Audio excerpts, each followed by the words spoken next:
All Hit Radio.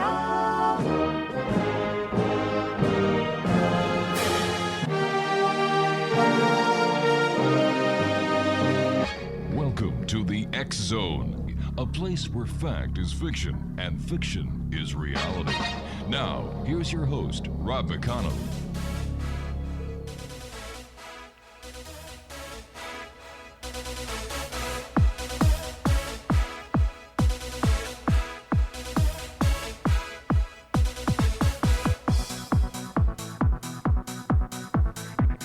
Welcome back to the X Zone, everyone.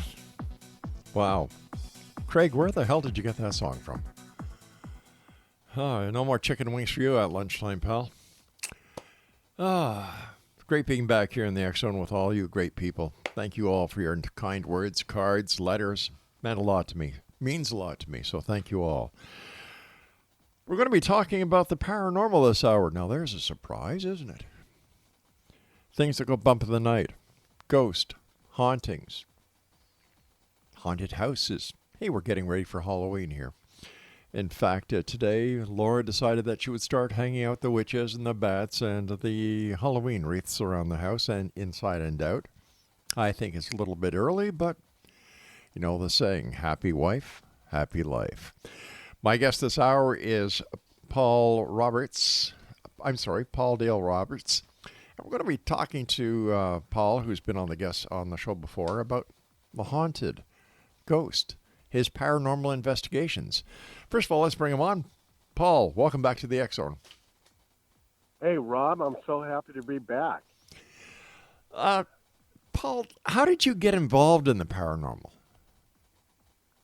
Well, I actually, when I was a little boy, lived in a haunted house on Effie Street in Fresno. And all kinds of terrible things were happening to me. Everything was centered on me. I was actually, this entity actually shoved me into a heater, which burned my leg. Oh. Yeah. And I was looking out the window one day, and a female voice was calling me by my middle name, Dale. She was saying, Dale, come here. Come here. She was trying to entice me to go into the orange grove. And I was just terrified. Just all kinds of things were happening to me in this house. And we finally moved. And as I got older, I became very interested in paranormal. I wanted to know if those were childhood nightmares or was it something really paranormal. So I started reading books by Brad Steiger, started getting into UFOs, ancient aliens, everything paranormal, Bigfoot, you name it. I just became really absorbed with it. And as I got older, I got into the Army, and I was working with C.I.D, Criminal Investigation Division with the Drug Suppression Team. And that's where my investigative skills came in. And later on, I took a 3-year break and went back into the service in 1979 with military intelligence. And during my time there with military intelligence at the 501st Military Intelligence Battalion in South Korea, 6 photos came in. And those 6 photos were pictures of UFOs, various types of UFOs. And on the back of the photos, it said intelligent movement. And it was a reconnaissance aircraft that actually took pictures of these UFOs.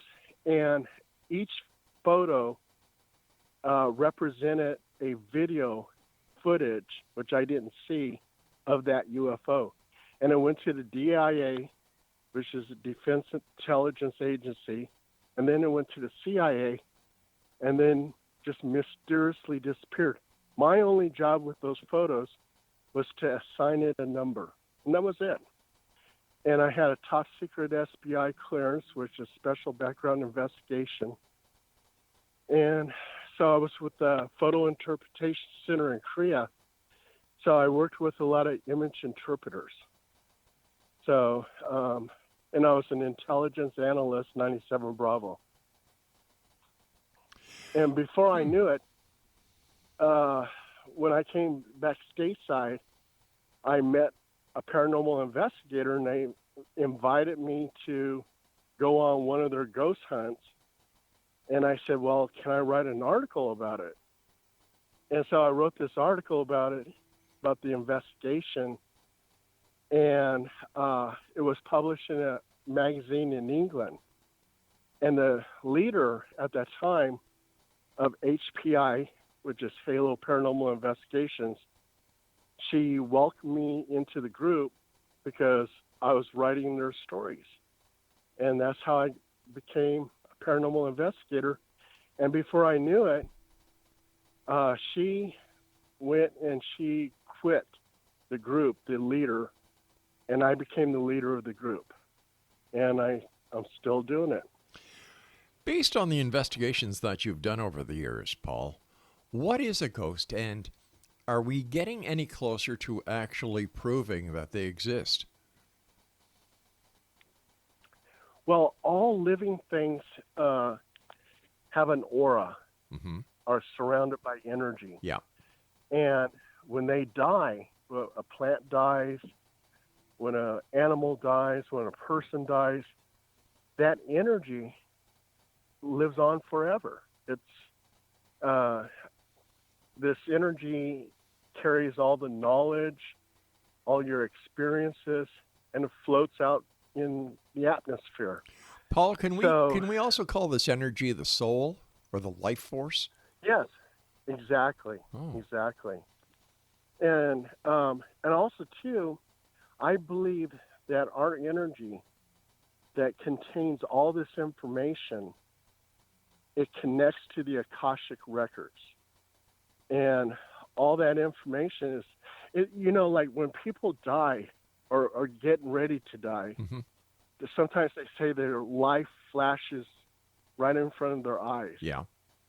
Well, it's all that information that's been recorded by your soul, by your aura, all the energy that you contain. So, yeah. And I think that's when that energy manifests where you can actually see it, that's where people say, hey, I saw a ghost. All right, so a ghost is the life force or the soul that we're actually seeing or experiencing? Exactly. That's what not only that, you hear stories about people who are reincarnated. Yes, yeah. And what I believe in is that, let's say a child is born into the world and they had their little psychic antennas up. And there's a soul energy that's floating around of John Smith, and he was a blacksmith back in 1862. And this little child downloads that information, and she knows everything about John Smith, the blacksmith. Right. And I think that's what the reincarnation is. Now, during paranormal investigations, a lot of investigators also employ techniques to capture EVPs. How do we explain the EVP phenomenon? With the electronic voice phenomenon, in a lot of my investigations, if the place is truly haunted, I'm going to get an EVP within 30 minutes. I do a sweep of the house. I do a quick and dirty. And the quick and dirty is I basically say something. Is there anybody here? Talk in this recorder. I can hear you. I'll pause, give it time to talk, and play it back. And a lot of times you'll hear me say, is there anybody here? And it'll say, yeah, I'm right here. So usually, yeah, and that's usually how I can tell. And also, too, I have help from my wife. She's a psychic medium, Right. and she'll point out where a ghost is. So she sees ghosts all the time. I don't. And if it wasn't for her, I probably wouldn't even find any ghosts. But she's really good at it. She'll say, hey, there's something here. I see it. Try to get an EVP. And that's what I do. Tell me, why is it that you can only hear an EVP on playback and not while the apparition or the ghost is actually communicating? There was I forget what it's called. I used to have it. It's you hear things in real time. Mm-hmm. And there was times where I said, is there anybody here? And I would have this plugged into my ear, and you would actually hear a voice. So I don't have that equipment anymore, but it's something that deaf people used. Oh. And it worked, and it worked pretty well. So, and you can hear things in real time. All right, you and I have to take I hate to do this. We've got to take a commercial break. My producer just said we're running a little late on it. So please stand by. Great having you with us. And when we come back, more exciting tales of the unknown here in the X Zone with yours truly, Rob McConnell, and my very special guest this hour, Paul Dale Roberts. We'll both be back on the other side of this break. So whatever you do, don't go away.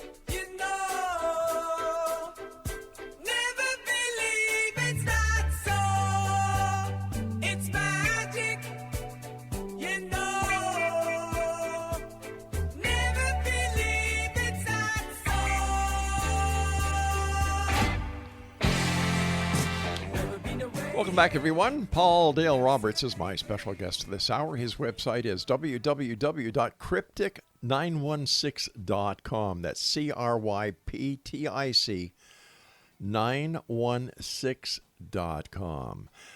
Talking before we went to the commercial break about you working with your wife on investigations. She's a psychic medium. You're former military, and thank you for your service, by the way. Oh, thank you, Rob. Working with your wife and other members of the team, what has been your most scary moment that you've had during an investigation? Rob, I'm going to tell you about one of my most scariest ones. But I got to tell you something real quick. Sure. About orbs. Well, we all know that orbs could be dust. It could be lint. Yeah. It could be skin flakes, whatever. And we went to this one house, and the name of the ghost was Emily. And Emily was known to drain the energy from the occupants. And one of my investigators said, Paul, I feel drained. I need to sit down. And I said, okay, well, Emily must be doing that. So I said, Emily, if you're listening to me, I want you to kiss so-and-so on the lips. And three of us snap a photo of the investigator, and the orb is on his lips. And then I said, Emily, if you're listening to me, sit on his lap. And the orb, when we snap the photo, the orb is hovering over his lap. Oh, gosh. That showed intelligent movement. So it's like, wow, this is a breakthrough. So that's what I do with orbs. You know, if I don't see any kind of intelligent movement, then I won't deem it as paranormal. So, but now get back to your question. One of my scariest moments was this house in Citrus Heights. And this house, really made me a believer. Right when I was a paranormal investigator, I wasn't seeing anything. Sure, I heard the EVPs and stuff like that, but I was very much a skeptic. I wasn't believing it because I wasn't seeing any ghosts or anything. But we went to this one house in Citrus Heights, and we had 5 people in 3 different rooms. So it was 15 people all together. And in 2 of the rooms, the investigators were like falling asleep because nothing was happening. I walk into this other room, and all kinds of things were happening. Really? There was like this little girl, and she was talking. I said, and I look at the investigators, and I said, "Can you hear that?" I said, "She's actually talking to me." She's like 3 feet in front of me, sitting on the corner of this bed. I can't see her, but I can hear her. They said, "Yeah, we're recording it." So I put my head down. I go, "Hello." And the little girl goes, "Hello." I go, "Oh my God, I'm a believer." So I got all 15 people in that room, and we start conducting a seance. And we hear the little girl talking. There's pounding on the walls. The walls sound like they're ripping apart something out of Hellraiser where the Cenobites are coming through. And all 15 people, and these are paranormal investigators in training, are running out the front door. And I look at the occupant and I go, "Oh my God, this is a breakthrough. We're getting all this, evidence and everything." And I said, "We got to get them back in here." So she goes, "Okay, go ahead." So I got them all back in there. We're still doing the seance. And we had 3 walkie-talkies on the floor and all on the same channel. But one turns on, and it's a man's voice, and he goes, "Get out."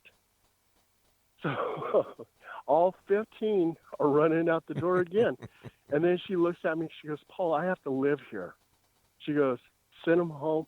You're welcome to spend the night in this room." I go, "Okay, that's cool." So I sent them all home, and I spent the night, fell asleep, and they recorded a woman saying, "Paul, Paul, Paul." So she knew my name. Then there was a guy mumbling, and at the foot of the bed, it was like a little child crying, and there was a tapping on the headboard, and I slept through the whole thing. But that was one of my best investigations. So what happened with your investigators? Did they ever come back? Only out of 15, only 2 remained. Oh my gosh. Yeah, they were so scared on what had happened. And I'm always looking for that experience again. I'm always hoping that something like that will happen again. And I've been on maybe over 2,000 investigations, and that's still number 1. Why was this house so haunted? Why was there so much activity in this location, Paul?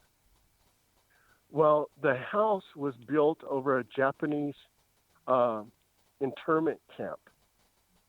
And there was, things that happened there, torture, suicides, murder. And so this house in Citrus Heights, along with some other houses that are known to be haunted, were built over this Japanese internment camp. And I believe that's where those spirits came from. Does the haunting or the force of the haunting depend on the occupant? Or do some occupants actually bring the spirits out where others will just coincide in a amicable way?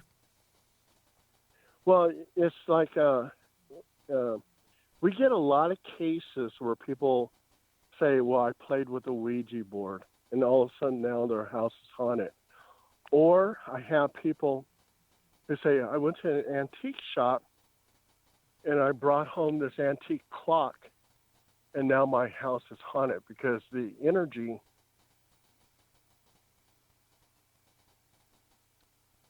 Paul, are you there? Hello, Paul.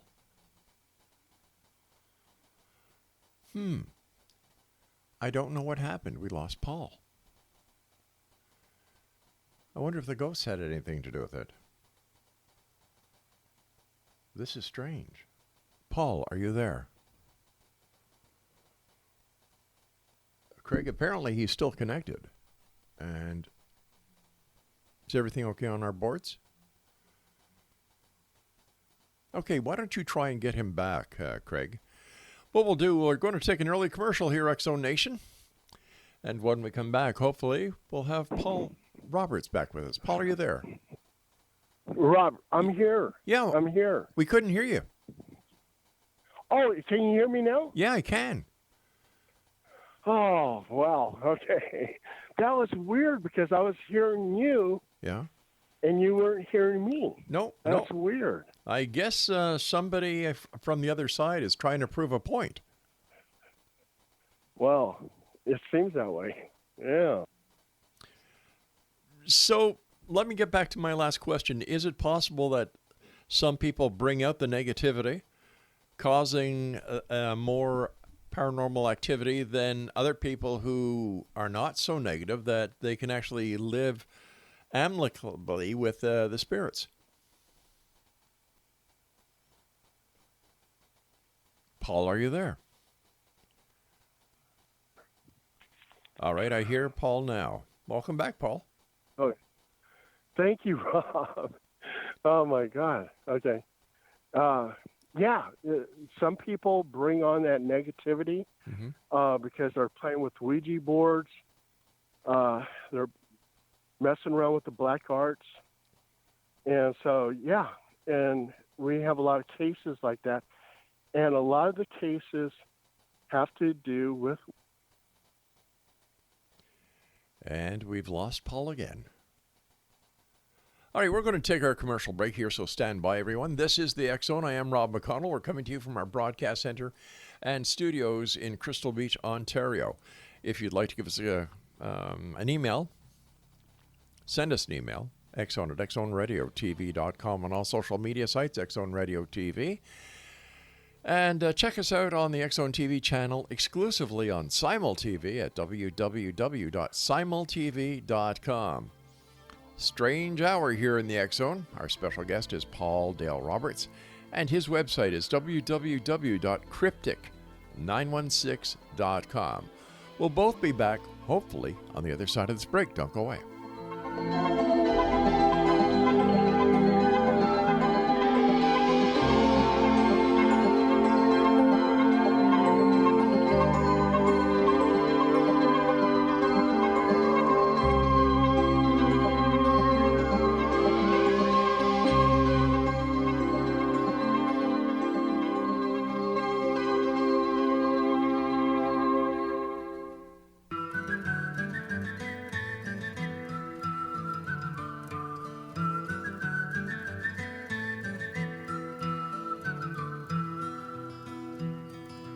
All around old Cape Horn, ships of the line, ships of the morn. Some who wish they'd never been born, they are the ghosts of Cape Horn. Ballerella, riddle rum, with a rim dim diddy and a rum dum dum. Sailing away at the break of dawn, they are the ghosts of Cape Horn. See them all. And welcome back, everyone. Paul Dale Roberts is our guest this hour. www.cryptic916.com. Hey, Paul, has this happened to you every time you do a radio show? No, it does. I mean, sometimes I have problems, talking to my work. With Department of Fish and Wildlife, I'll be talking to my boss, and then we get cut off. But I think one other radio show this happened, but yeah, it's almost like something's trying to stop us from talking. It's kind of weird. Yeah, it is. But thanks for sticking around. We fully enjoy listening to your stories. And Ouija boards, are they really a danger? Like, why are they sold in toy stores as toys for kids? That boggles my mind. Well, it's actually an ancient device. And the manufacturer, the toy manufacturer, they put it out there. And even though it's an ancient device, they put it out there as a toy. And people are unaware that it does have some type of powers. And it seems like when people play with Ouija boards, they don't bring on ghosts, but they bring on demons.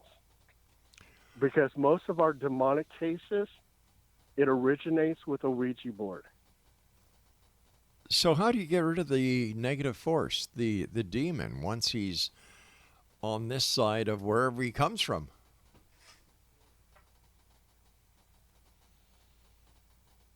And I think we lost Paul again. Paul, are you there?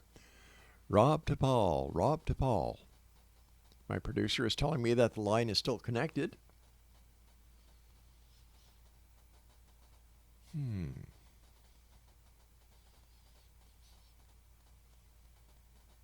I don't know what to do, Craig. Any ideas? Okay, Craig is trying to call Paul back, but he's getting a busy signal. This is truly strange. Hey, this is the X Zone, a place where people dare to believe and dare to be heard. But sometimes strange things happen where unknown forces don't want the message to get across. But I would imagine that people would like to hear stories, and even the spirits would like to hear stories from an investigator like Paul, who knows what he's doing and has been doing this for many years with his wife. And would not this be something positive, getting it around where you have a seasoned investigator like Paul talking about his experiences, giving credibility to what others are saying? Strange, really strange. My producer is suggesting that we take a break here, an unusual break, and we'll see if we can get Paul back. This is the X Zone. I am Rob McConnell, and we will be back on the other side of this break as we continue from our broadcast center and studios in Crystal Beach, Ontario. Whatever you do, don't go away. And once again, if you'd like to send us an email, xzone@xzoneradiotv.com, on all social media sites, X Zone Radio TV. And to find out about what's going on in the world of the X Zone TV channel, visit www.simultv.com. I'll be back on the other side of the short break. Whatever you do, do not go away.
All right, here we are back in our studios in the X Zone from our broadcast center in studios in Crystal Beach, Ontario. We've got a bit of a mystery going on over here. We've been talking to Paul Dale Roberts on and off. We don't understand what the problem is, neither does Paul, and I believe we have him back. Paul, are you with us? Rob, I'm right here. I'm right here. Who are we ticking off? I don't know. Extraterrestrials. I don't know. It's kind of freaking me out. But, Rob, since I have you on the line, do you know what living ghosts are? No, I don't. Okay. Check this out. Okay. Some of our investigations, we have situations where it's a living ghost. And I'll give you an example. 1974, Chicago, Illinois, this couple moves into this house. Mm-hmm. And around about 2 o'clock, 3 o'clock in the morning, they see a man manifest and walking over to the couch, and a woman manifests, and he's slapping the woman. And then they dissipate. They just disappear. So anyway, they go to a block party, and the host of the block party says, "This is a tradition. We do it every year. And here's our photo album of some of the photos that we took of this block party." So the lady, she's looking through the photo album, and she comes upon a picture of a couple. And she goes, "Oh, my God, those are the ghosts in my house." And he looks at the picture and he goes, "Oh, yeah, they had domestic disputes. The police were there all the time. They got a divorce. She lives 5 blocks down the road. He lives out of state. But they're very much alive. They're not ghosts." So how do we explain this, or how do we even try to explain it? The negative energy is so strong that it's imprinted in the atmosphere, and it'll replay itself like a tape recorder over and over and over again. Like a residual haunting. What's that? Like a residual haunting. Yes, it's residual. And we had a situation where we were investigating this place. It's called Evangeline's. And it's a costume shop. And on the 3rd floor, back in the 70s, it was a discotheque. And at 3 o'clock in the morning, around about 3 o'clock, 4 o'clock in the morning, you can hear shuffling of feet, you can hear people laughing, and you can hear disco music.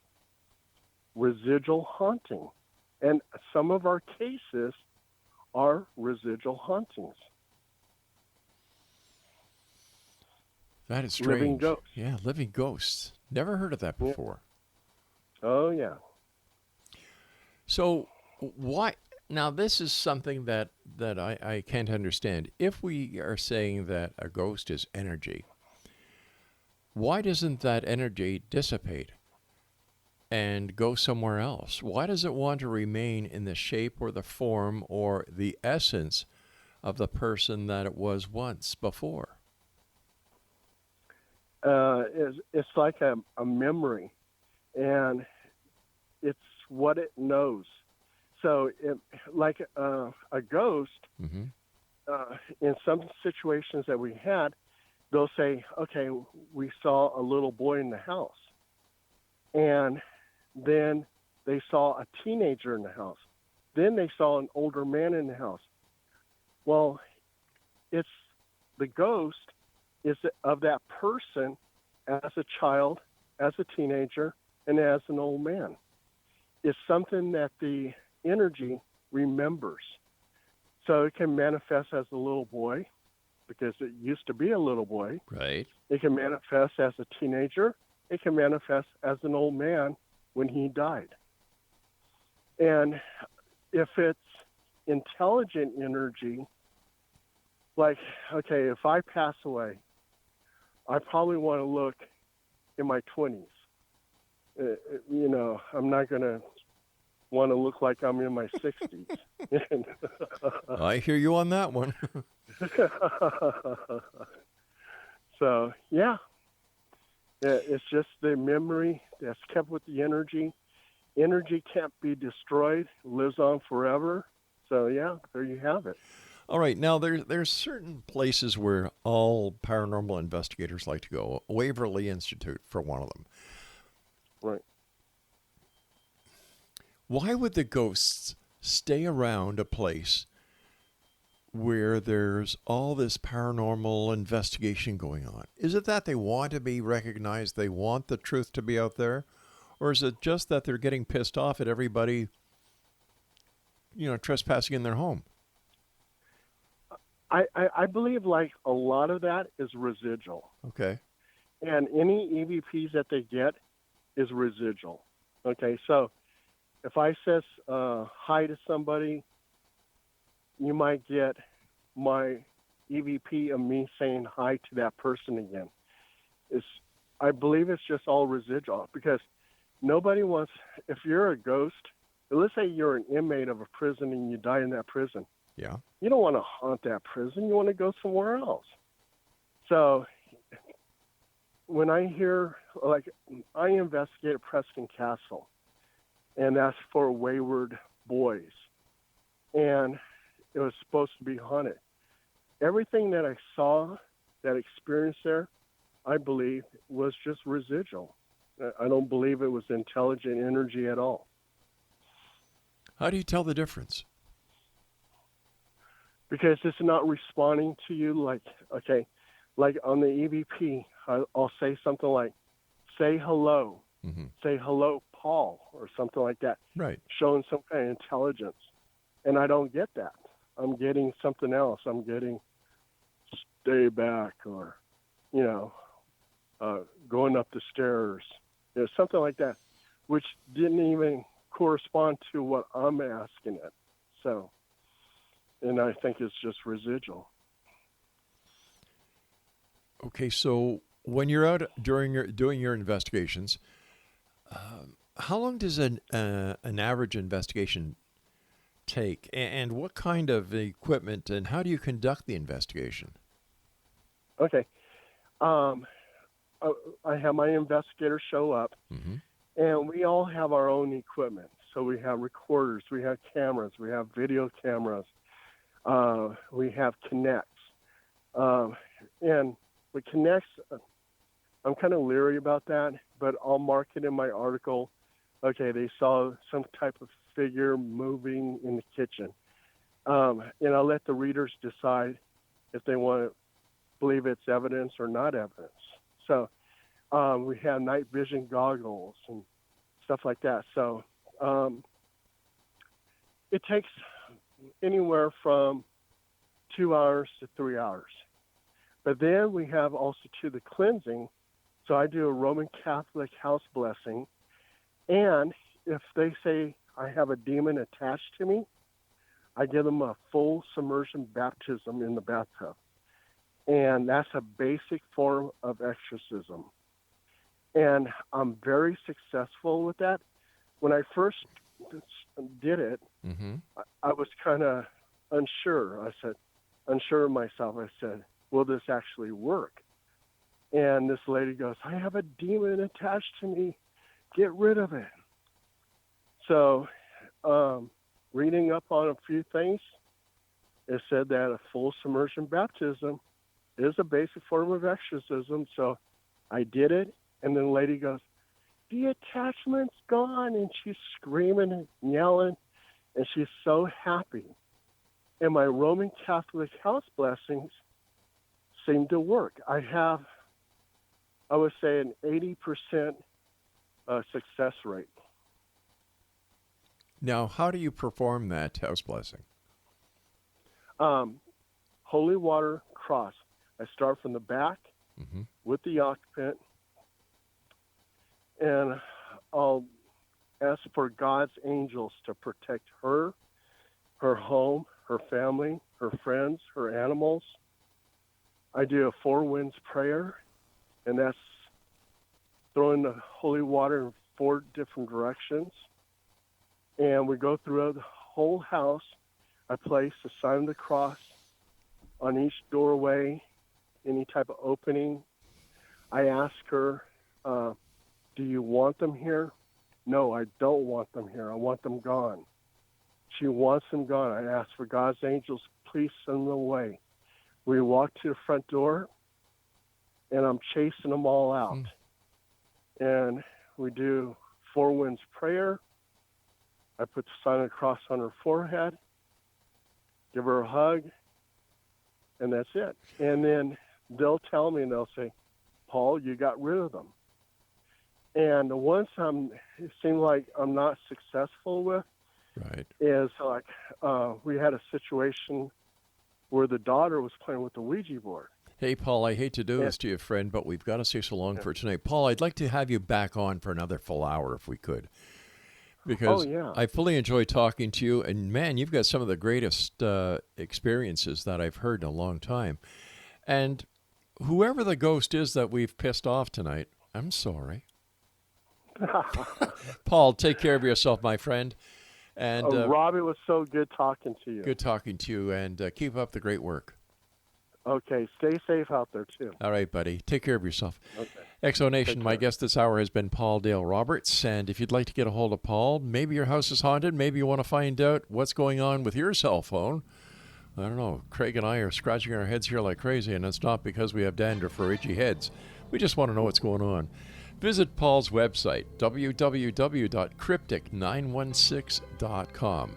Oh, well, that's it for tonight, Exonation. I'll be back tomorrow night at 10 o'clock as once again we cross the time-space continuum to this place I call the X-Zone. So from everyone here to everyone out there, special thanks to my senior executive producer, Laura Rogers, for all her help. Whatever you do, always keep your eyes to the sky and your heart to the light. Good night, everyone.